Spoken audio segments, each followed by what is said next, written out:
In 1978, India was a land of big dreams but limited opportunities, especially for women. Picture a 25-year-old woman, Kiran Mazumdar-Shaw, trained as a brewer, yet no Indian brewery would hire her. Rejection after rejection, but Kiran refused to give up. If no one would give her a job, she'd create her own. With just 10,000 rupees, she started BIOCON in a rented Bangalore garage. Her first project? Making enzymes from papaya for an Irish partner. Biotechnology before anyone in India understood the word. Banks wouldn't lend to her. No one wanted to work for a woman-led startup. She battled daily for basics like power and water, playing scientist, manager, and salesperson all at once. But Kiran believed science could solve real problems. That tiny garage startup, born from rejection, was the seed of something massive. BIOCON would one day challenge global pharmaceutical giants. Kiran wasn't just building a company, she was brewing a revolution. She proved that talent knows no gender. Her journey inspired millions of entrepreneurs across India and beyond. From a garage, she built an empire. Kiran Mazumdar-Shaw showed the world what relentless determination can achieve. She didn't just break barriers, she redefined them. And it all started with a single stubborn refusal to give up. BIOCON's first business wasn't about life-saving drugs. It was about enzymes. Enzymes are tiny biological workers, used in everything from juice to genes. Kiran's first mission extract papain from papaya for export. She was the first to do this commercially in India. For a while, BIOCON was a one-woman show. Kiran did it all. Sourcing materials, handling bureaucracy, running the science. She learned on the job. She mastered jugaad creative problem-solving with limited resources. On a shoestring budget, she built 2 factories and proved high-tech manufacturing was possible in India. BIOCON soon became India's largest enzyme producer. This success brought credibility and steady revenue. Every rupee was reinvested into research and development. Kiran saw a bigger opportunity, using biotechnology to make affordable medicines. The enzyme business was just the foundation. It taught BIOCON how to build complex products and scale up. While the world saw an enzyme company, Kiran was quietly preparing for a leap into healthcare. The garage had become a lab, and the lab was about to become a pharmacy for the world. BIOCON's enzyme era was just the beginning. It was the training ground for something far bigger. Kiran's vision was always set on the next frontier. She was ready to take BIOCON from enzymes to life-saving medicines. The world just didn't know it yet, but soon they would. By the late 1990s, BIOCON was a successful enzyme company, but Kiran wanted more. She saw that life-saving medicines were out of reach for most Indians.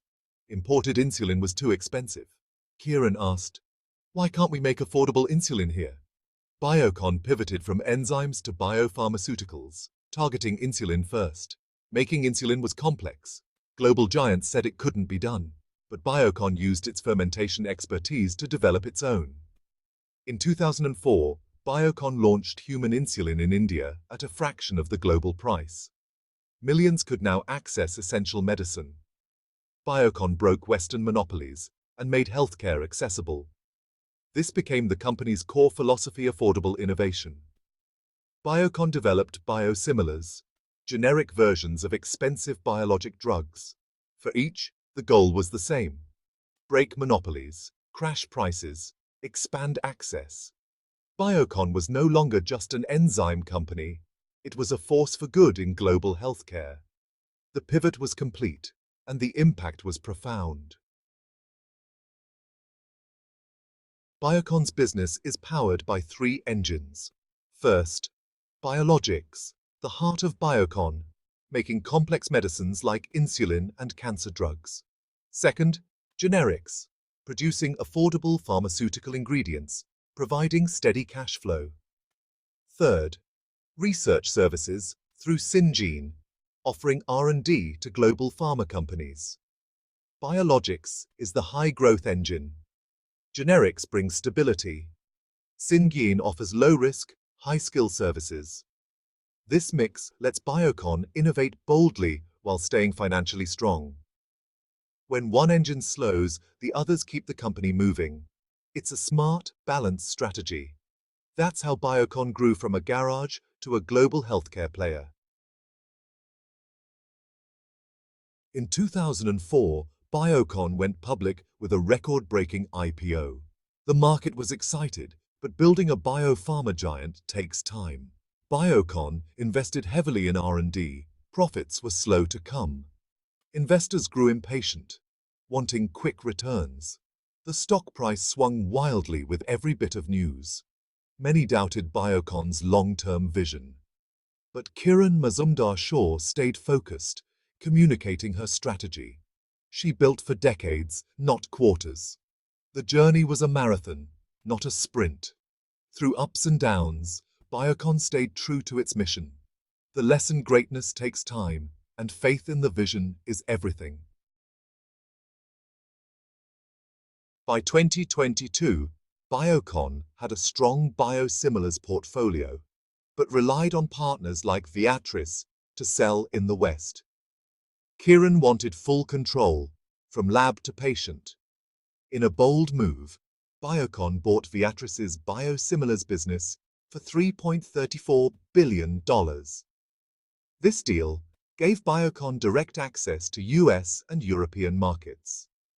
Overnight, BIOCON doubled its revenues and gained a global sales force. It was a shortcut to global leadership. The ambition: build the first truly global Indian pharma giant. The question: could BIOCON pull it off? The stakes had never been higher. The Viatris deal came at a steep price, over $2 billion in new debt. Investors panicked, the stock plunged. Integrating two companies across continents was a massive challenge. BIOCON faced culture clashes, IT headaches, and mounting interest payments. Critics questioned if the company had overreached. Every quarter was under scrutiny. The leadership had to keep the business running, manage integration, and calm investors. It was BIOCON's toughest test yet. The company focused on execution, determined to prove the gamble was worth it. The pressure was immense, but the vision remained clear. BIOCON was climbing a debt-fueled mountain of its own making. Success depended on resilience and flawless execution.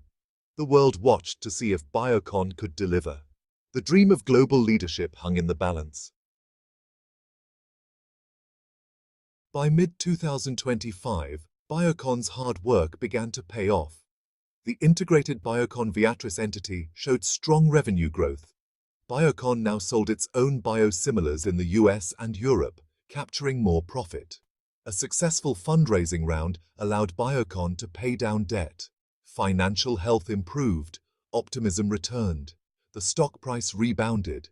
New biosimilars launched, boosting confidence. Integration was smoother than expected. The risky bet now looked visionary. BIOCON emerged stronger, with a global presence and robust pipeline. The comeback was real. BIOCON had proven its critics wrong. BIOCON's journey is a masterclass in pioneering, scale, and resilience. Kiran Mazumdar-Shaw blazed her own trail in biotechnology. She challenged global monopolies and built world-class capacity from scratch. The Viatris deal was the ultimate move for global scale.